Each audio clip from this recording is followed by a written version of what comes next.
CM Revanth చెప్పేవన్నీ అబద్ధాలే, మాట మార్చడంలో పీహెచ్డీ చేశారు, 2 నాల్కల ధోరణి అన్న Harish Rao.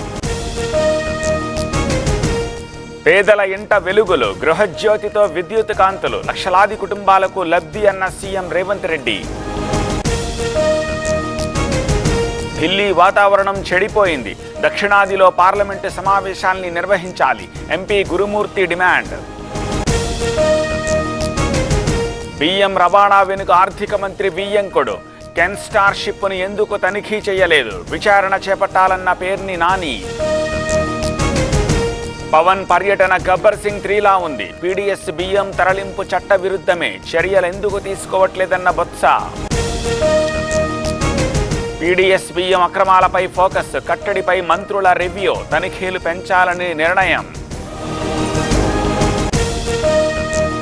Rainbow hospital silver Jubilee ఆఫర్లో భాగంగా ఈ డిసెంబర్ 31, 2024లోగా రిజిస్టర్ చేసుకున్న వారికి IVF కేవలం 99,000 రూపాయలకే పొందండి. నాగబాబుకు రాజ్యసభ కోసం పవన్ ఆరాటం, ఢిల్లీలో మంతనాలు, అందులో భాగమే కుటుంబ స్వార్థమన్న కేఏ పాల్. కాపులను ఎవరూ పైకి తీసుకురారు, ఎవరికి వారే నిలదొక్కుకోవాలి, ఎదిగిన వారిని కిందికి లాగొద్దన్న తోట త్రిమూర్తులు.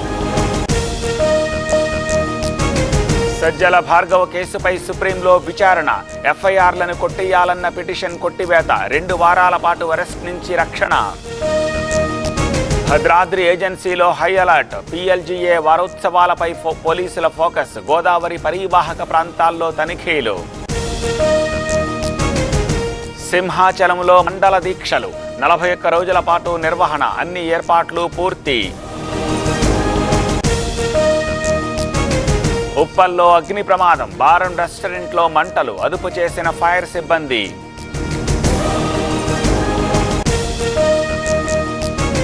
స్వర్ణముఖి నదికి భారీ వరద, ఉధృత ప్రవాహంతో నిలిచిన రాకపోకలు, తుపాను ప్రభావంతో పెరిగిన ఫ్లడ్. విరుచుకుపడ్డ ఫెయింజల్, తమిళనాడులో తీవ్ర నష్టం, విరిగిపడ్డ చెట్లు, కరెంటు స్తంభాలు.